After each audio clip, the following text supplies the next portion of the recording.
এটা কি বলো তো বন্ধুরা? হ্যাঁ, তোমরা ঠিকই ধরেছো, এটা সমুদ্র কাঁকড়া।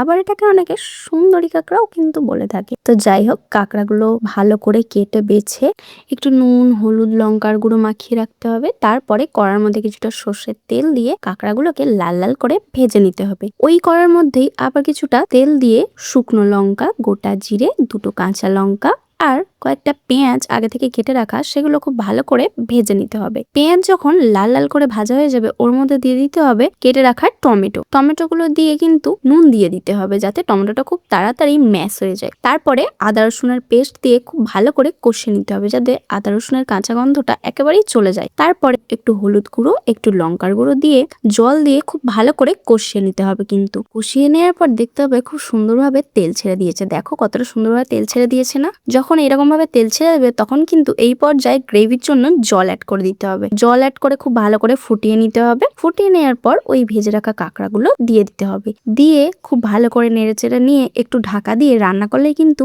আমাদের সমুদ্র কাঁকড়ার ঝাল পারফেক্টলি ভাবে রেডি হয়ে যাবে। এরকম লাল লাল ঝাল ঝাল কাঁকড়ার ঝাল কিন্তু গরম ভাতে খেতে মারাত্মক সুন্দর লাগে।